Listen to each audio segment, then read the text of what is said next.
जय गोपीजनवल्लभा गिरिवरधारी जय गोपीजनवल्लभा गिरिवरधारी यशोदानन्दन व्रजजनरञ्जन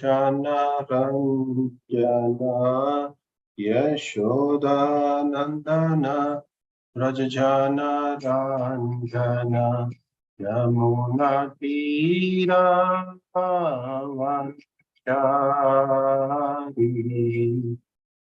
यमुनातीरावनचारी जय राधमाधव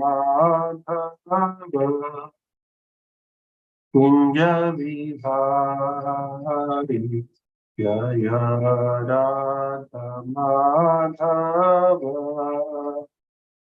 कुंज विहारी हरे कृष्णा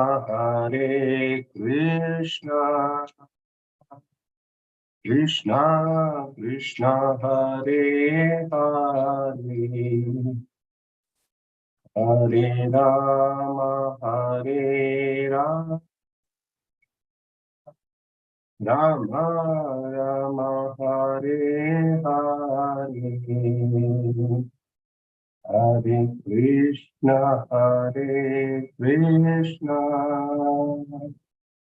कृष्णा कृष्णा हरे हरे हरे राम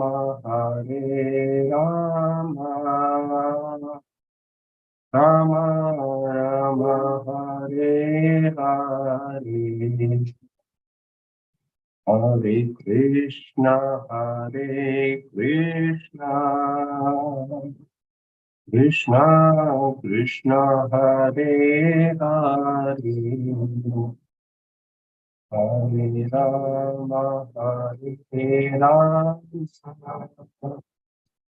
राम राम हरे हरे जय राधा माधव राधे जय राधा रासबिहारी रासबिहारी राधे जय राधा कृष्ण चंद्र कृष्ण चंद्र राधे जय गौरांगी बैंगलोरीश्वर गौरांगी जय लक्ष्मी नरसिंह जय अनंत देव प्रहलाद नरसिंह जय अनंत देव जय जगन्नाथ जय बलदेवा जय सुभद्रा जय सुदर्शन जय निताय चैतन्य जय निताय चैतन्य जय निताय चैतन्य जय जय प्रभुपाद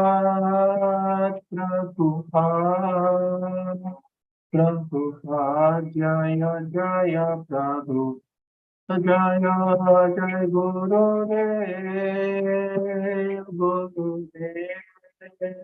जय गुरुदेव जय जय गुरु निताय गौर हरि बोल हरि बोल हरि हरि गौर हरि बोल गौर प्रेमानंदे हरि हरि बोल।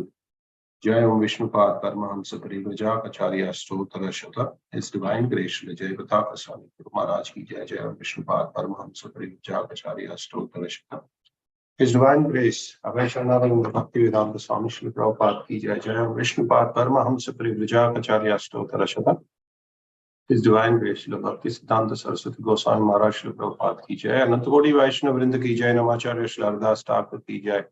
जय श्री रूप सनातन भट्ट रघुनाथ श्री जीव गोपाल भट्टदास रघुनाथ छठ स्वयं प्रभुगण की जय। प्रेम से गौर श्री कृष्ण चैतन्य प्रभु नित्यानंद श्री अद्वैत गदाधर श्रीवासदि गौर भक्तों की जय।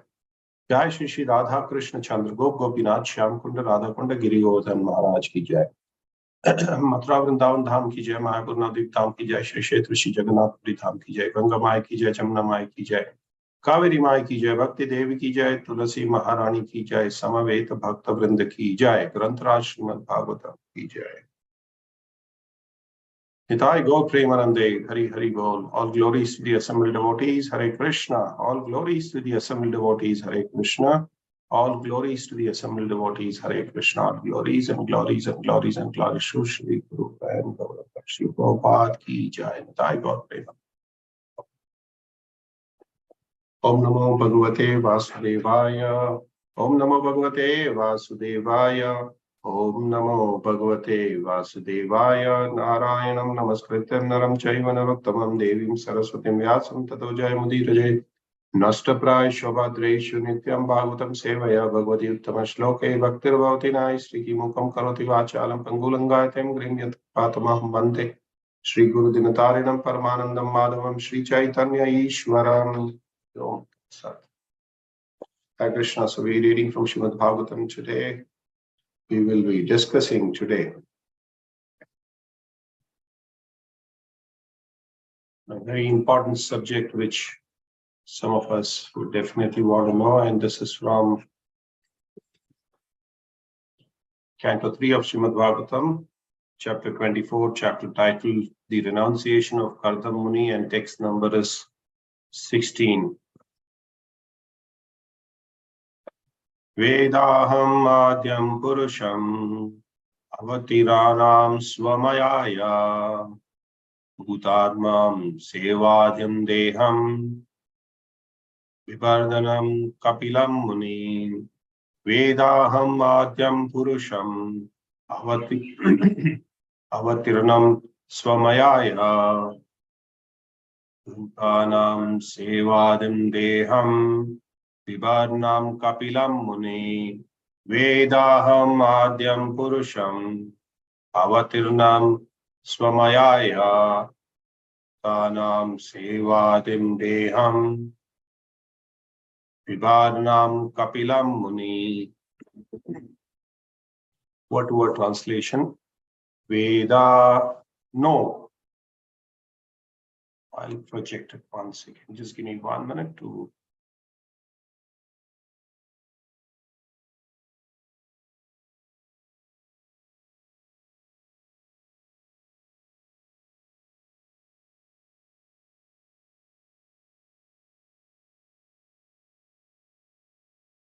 Veda, no. Aham, I. Adyam, the original. Purusham, enjoyer. Avatiranam, incarnated. Swamayaya, by his own internal energy.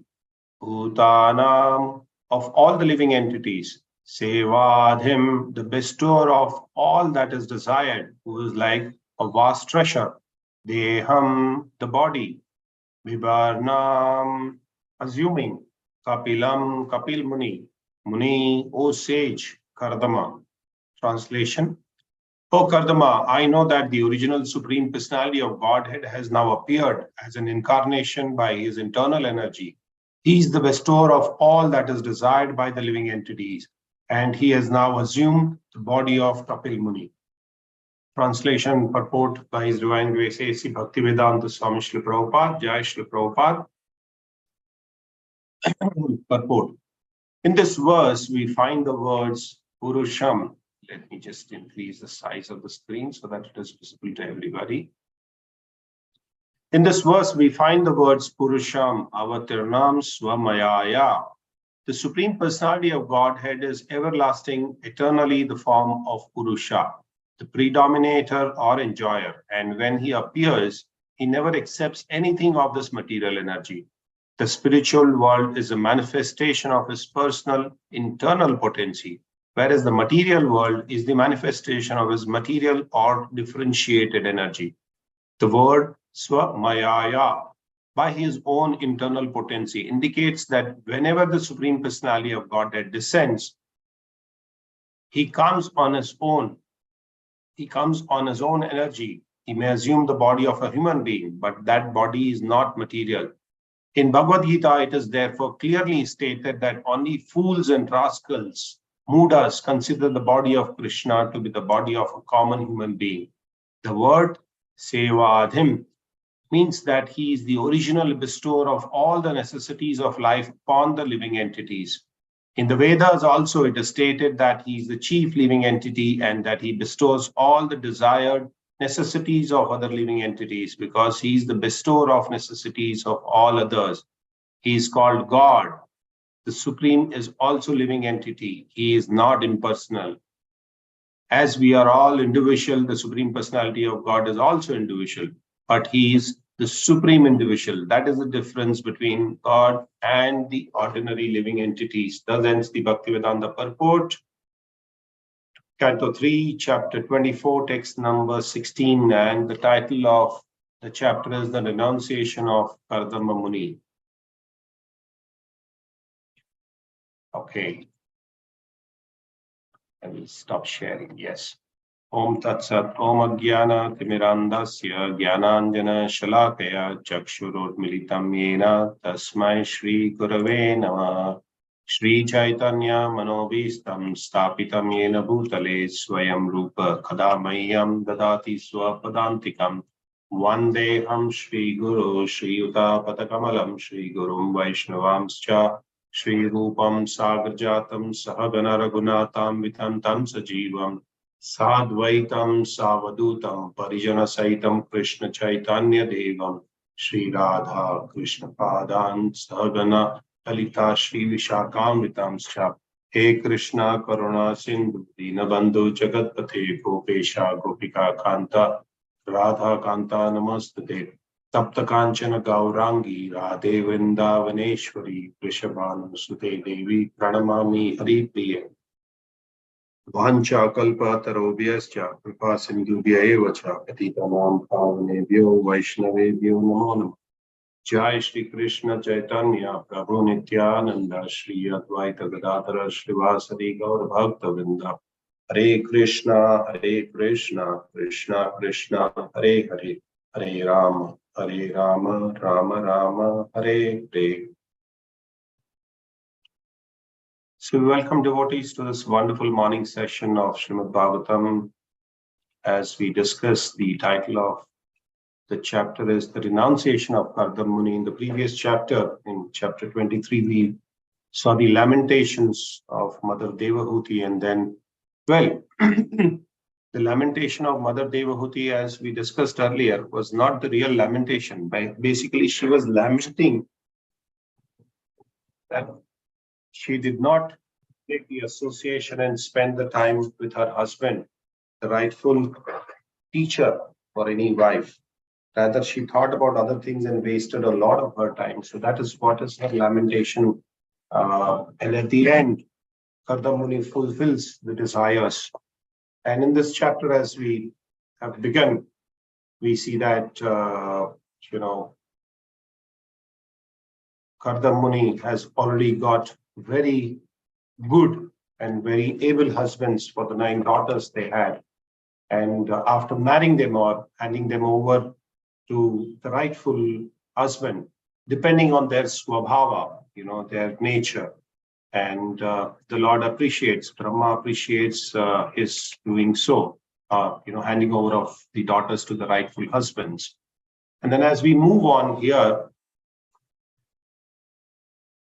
Brahma says that I know now I have known that the Supreme Personality of Godhead has appeared. And Brahma also declares that Kapil Muni is the Supreme. He is the everlasting form of Purusha. In the purport very clearly, Srila Prabhupada says. Here it says that his body is not like ours and so is his nature. His nature is also not like ours. Our understanding is very limited. We can only think, but he can be like us. We can't be thinking that, he's got 2 hands, 2 eyes, 2 ears. No, it's just that the Lord appears in this material world out of his own internal potency, out of his own free will. He's not like us. We are controlled by a lot of things. In the fourth chapter of Bhagavad Gita, Krishna talks about Sambhavami Atma Maya. The sixth shloka, Ajopi Snan Avyatma Bhutatma Ishwaropi Snan Prakritim Swadhisthaya Swambhavami Atma Mayaya. Here, Krishna says, although I am unborn and my transcendental body never deteriorates, and although I am the Lord of all living entities, I still appear every millennium in my original transcendental form. The Lord is here talking about the peculiarity of his birth. Although he may appear like an ordinary person, you can see him moving around, talking to us. But then the biggest quality that the Lord has when he appears in this form is that he remembers everything of so many past, appearances that he has made. Whereas a common man cannot even remember what has happened this morning. So that's the kind of memory that we have, or we don't even remember what has happened in our 1 year back, or we don't remember what has happened in the previous lifetime. But the Lord remembers everything. He remembers many, many, many things, and of all the past or all the previous appearances that he has done.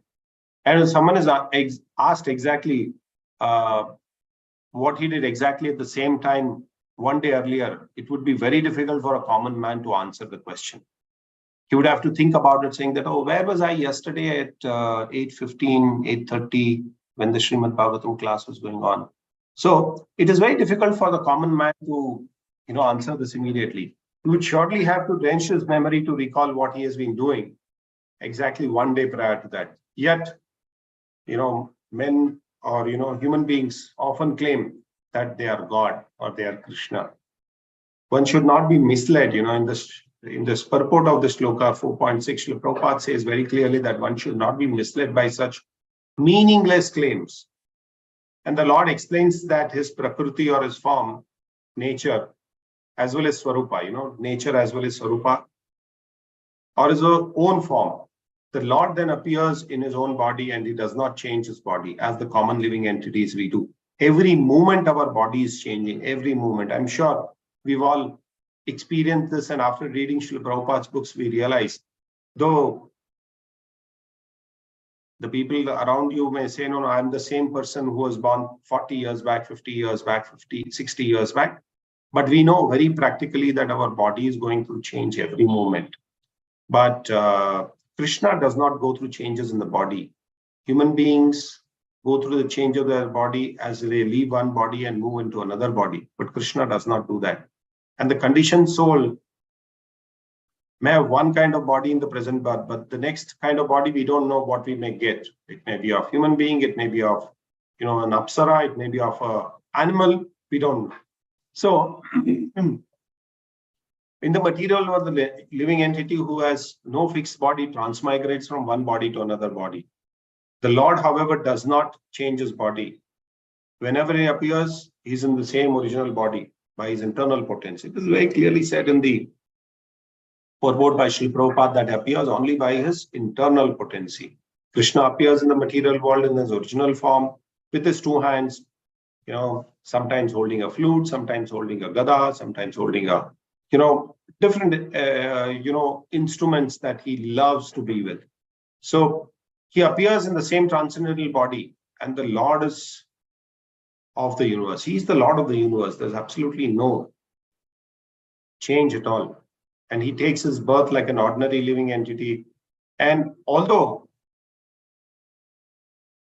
his body is there, but it does not deteriorate like our normal bodies. Our body deteriorates. As we turn old, we start having joint pains, we start having back pains, we start wearing glasses because our eyes become a little more difficult to see. But for the Lord, he does not deteriorate like the material body. It still appears that the Lord is grown from the childhood to boyhood and from boyhood to old, or boyhood to youth. But he never ages beyond the youth. Now we have one cha. He is always youth. There is no change in his body that happens for the Lord.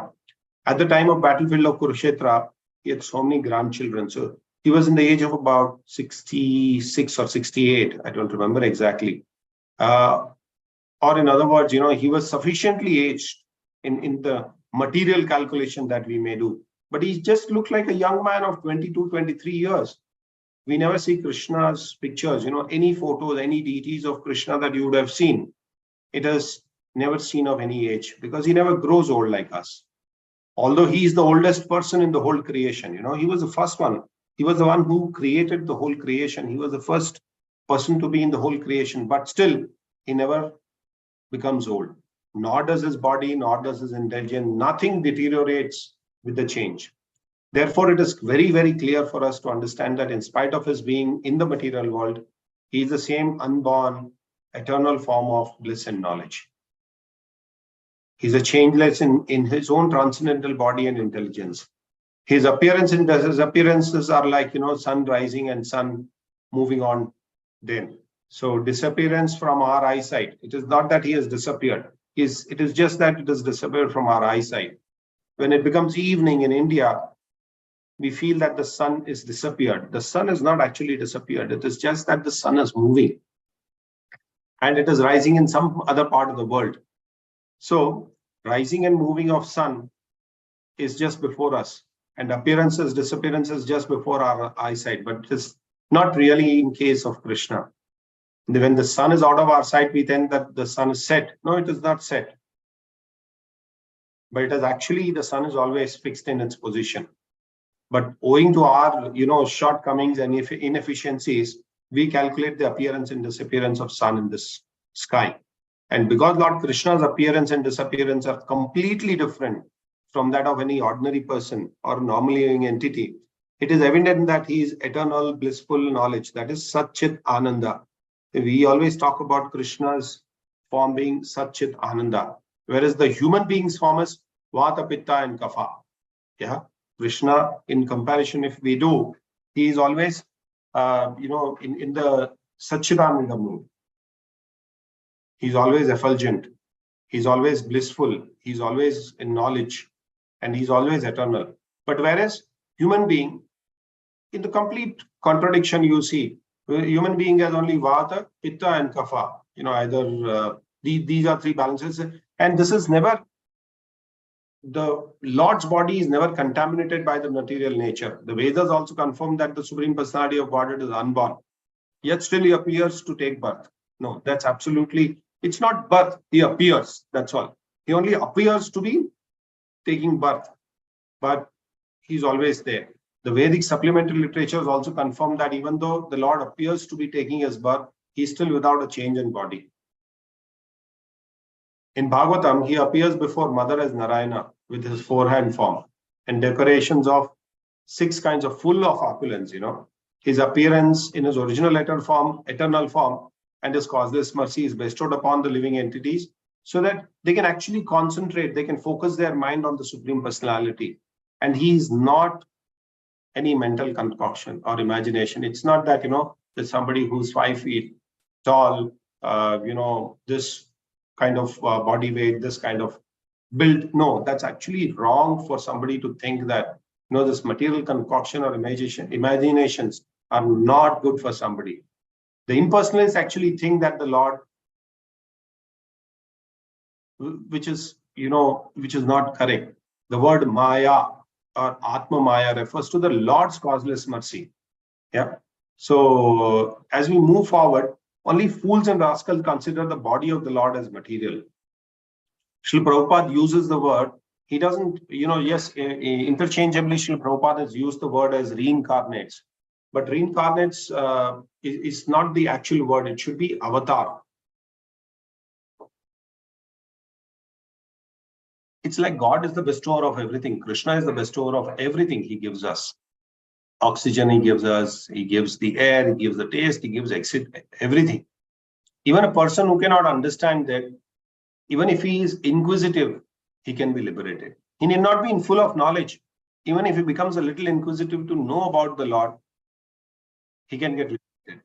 And one has to only say that I want to understand, I want to experience, I want to know about the Supreme Personality of Godhead. So the rules of the material world does not apply to Krishna. Like, for example, let's take a very simple example. Though he is coming into this material world, but the rules do not apply.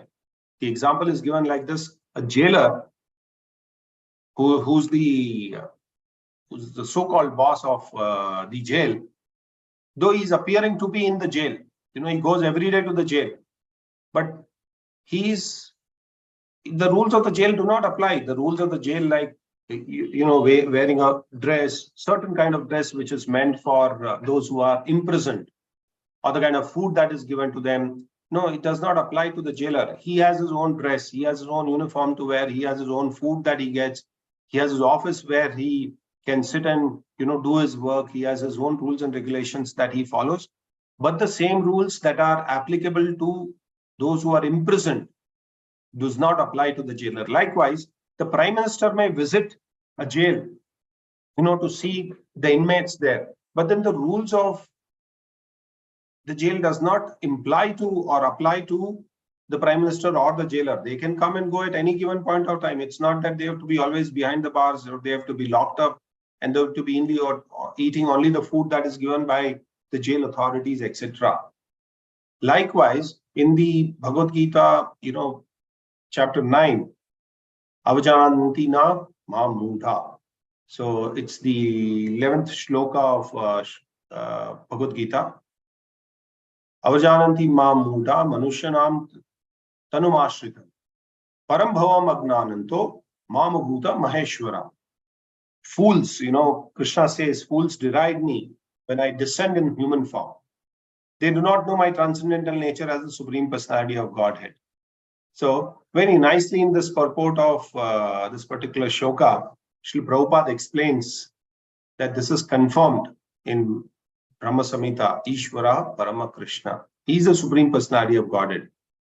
And when Krishna comes in 200 forms, he looks like one among us. He can also, walk like us, talk like us, but he's in his absolutely, the internal potency form. He is not of the external potency that we have. And there are many rascals who say that, we can also become Krishna. We can also become, we are also Krishna. That's absolutely wrong. So even for people to understand, we don't even know what is Sat, Chit and Anand. We only know, as I earlier said, Vata, Pitta and Kapha. If we read and understand inquisitively, this is very important. This word needs to be underlined here. If we understand and read inquisitively, we can experience by the mercy of the Lord. Yeah.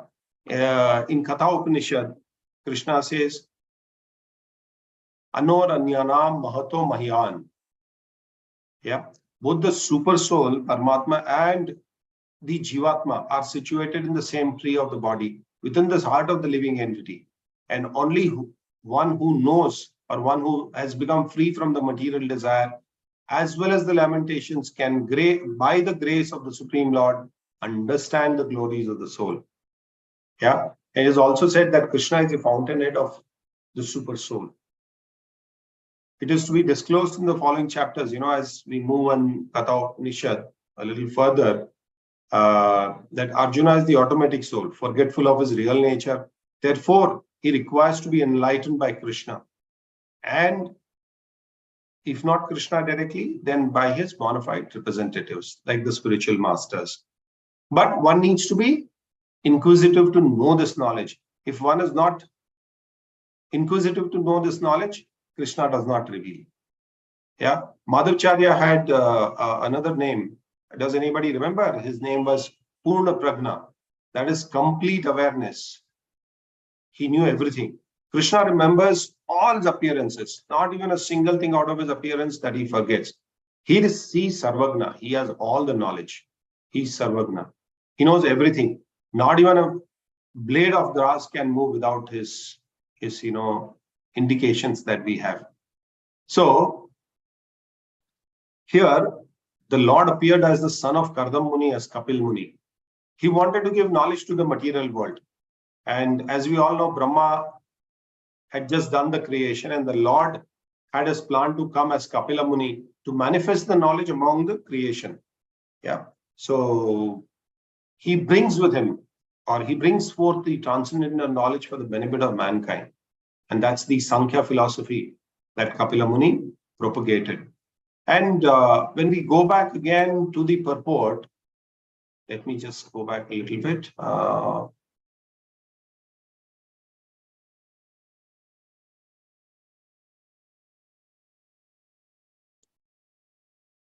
He says, Purusham Avataridam Swamayaya. The Supreme Personality of Godhead is everlasting, eternally in form of Purusha, the predominator or enjoyer. And when he appears, he never accepts anything in this material world. Okay. And the word going forward is Swamayaya, by his own internal potency, indicates that whenever the Lord or whenever the Supreme Personality of Godhead descends, he comes with his own energy. He may assume the body of a human being, but that body is not material. And again, another very important word that we see in the shloka is Sevadhim, means that he is the original bestower of all necessities of life upon the living entities. In the Vedas also it is stated that the chief living entity and that he bestows all the desired necessities of other living entities. Yeah. So here we see that the Lord is the bestower of all the, all the necessities, all the requirements of the human beings. And God is a person who has unlimited energy. That is because it is all his internal potency that he gets. And we all come from differentiated or external energy. And that's distinct from him. It is absolutely separate. A person may have, the example that I would like to quote here is a person may have some personal internal servants. This is a very big man, he has his own personal secretaries or personal assistants or those who are actually helping him in his personal things. But at the same time, he may also have some of his workers who are working either in his estate or in his factory or elsewhere in the other offices. So that's how the difference can be seen. There is an internal and there is differentiated. Internal is the internal people who are directly responsible for it. So Krishna has these two kinds of potencies or two kinds of energies. And Krishna actually is coming or he is manifesting out of his internal potency. And we are all from the differentiated or distinct from him, separate external energy. And if we have to understand God, we need to understand him as a person. Yeah. We all have our own personal Shakti, like, we have our understanding, we have our strength, we have our body, but they're all limited. In very small quantity, we see the personal Shakti for an individual. But for the Lord, his Shakti is absolutely unlimited. And Kapil Muni here is the incarnation of Vishnu directly. Who's the maintainer? Vishnu actually maintains. After Brahma has created this universe, Vishnu comes to maintain this. And he is the supreme, the administrator, like how we have, some of them who are agents who carry out the orders of the instructions. And after getting certain powers, they actually carry out the instructions. So Garbhodaksha is Vishnu. If we see, he enters the heart of every living entity. The purpose of this incarnation that we see is to liberate the living entities who are there, who are not knowing or who have forgotten their actual identity. They're actually created just by the glance. The Garbhodaksha Vishnu creates, enters every heart of every entity. And then the adopted body, we all have an adopted body. This is not the natural body. So they actually created through a glance and we are into the adopted body, which is actually bound by beginning and death. So, there is a birth and then there is death. Our nature is that we won't belong to this place. We actually do not have permanency in this place. But our consciousness is trapped with this misidentification with the body. And due to Lord's design of Maya, living entity is also always knowledge seeking. And Krishna is independent of that material world. So it is the body that influences the thinking and willing of the soul, and which is also very, very temporary. We can see with a very nice example I can quote here. If there's a white light which is there, if you cover that white light with a green sheet of paper, it's actually that it's not that the light is white, it is green. It is actually white light. But white light, we've all known, rainbow colors, Vibgyor. Now you have 7 colors: violet, indigo, blue, green, yellow, orange, red. When, light passes through prism, it actually leads to those 7 colors. But it is actually only white light. Yeah, here in this example that we were talking about, the white light being covered by the green sheet. So the light is not green, it is white, but it is just because it is getting covered, it is showing or it is reflecting only green on one side. Similarly, it is because of the three modes of material nature, we get covered. We are not in this. This is not our original form, or this is not our original way that we are. So this can be very well understood in the 27th shloka of 3rd chapter of Bhagavad Gita. Prakrite kriyamanani guna karamani sarvasaha ahankara vibhudatma kartahamiti manyate. The spirit soul is actually bewildered by the influence of false ego. The modes of material nature are actually covering us. So the spirit soul actually gets bewildered by the influence of the false ego and thinks that he is the doer of all the activities. I'm sure currently all of us feel that I'm doing it. While I'm giving the class, I feel I'm doing the activities. But it is not because of this. These are actually carried out by the 3 modes of material nature. It is not me who's doing it. It is because I am surrounded by the 3 modes of material nature, I am thinking that I am doing it. And all these are caused because of the gunas. It is because of the 3 modes of material nature. Actually, the Lord incarnates in the material world. Srila Prabhupada says he never accepts anything from the material energy. Also in the purport, Srila Prabhupada said that he incarnates, but he never accepts anything from the material energy. He actually gets everything from the spiritual energy.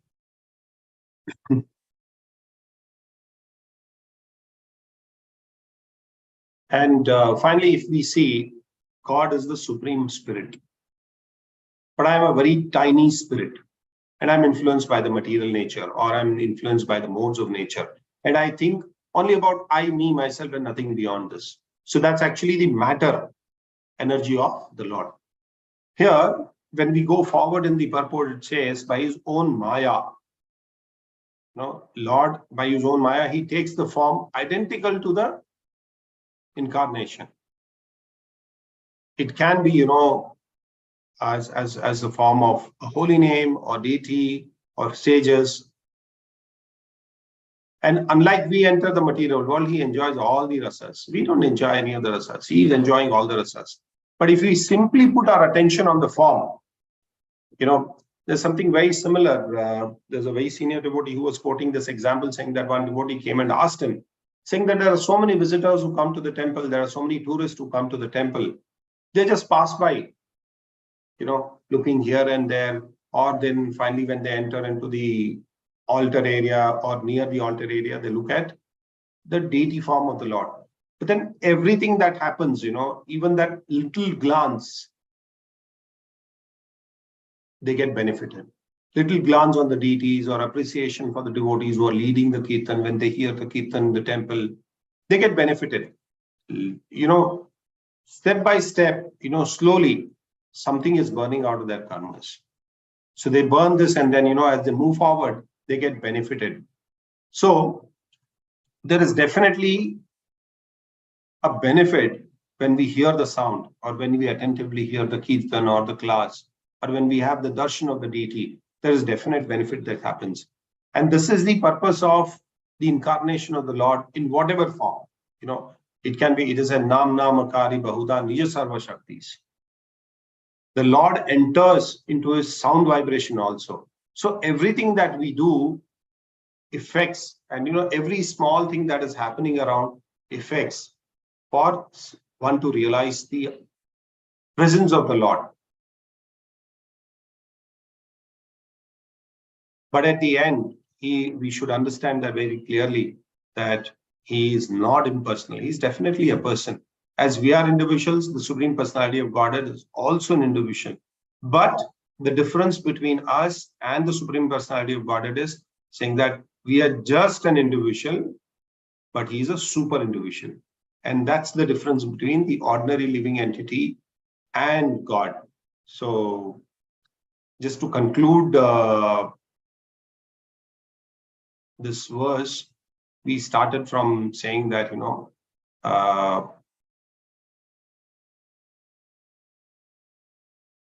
here it is said that the Lord appeared as an incarnation by his internal energy. Then he bestows all the desires of the living entities. And now he has appeared as in the form of Kapila Muni. And Kapila Muni is the son of Devahuti and Kardama Muni. And he appears only by his internal potency, his own internal potency, which is called Swamayaya. But one needs to be really careful in, identifying and distinguishing between the Supreme Lord or the Supreme Individual and the individual. So we will end our conversation on to this shloka here today. If you have any questions or if you have any comments, I'll be happy to take them. And if there's any doubt, I'll be happy to clarify them.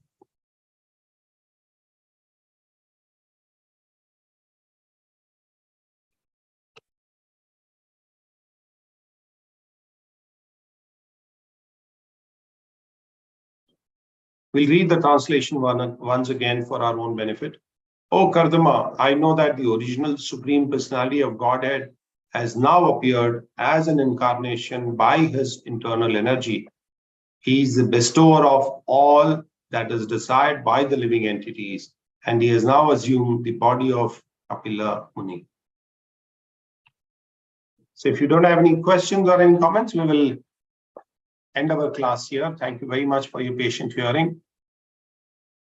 ग्रंथराज Shrimad Bhagavatam की जय, श्री प्रभुपाद की जय, निताय गौर प्रेमानंदे, हरि हरि बोल।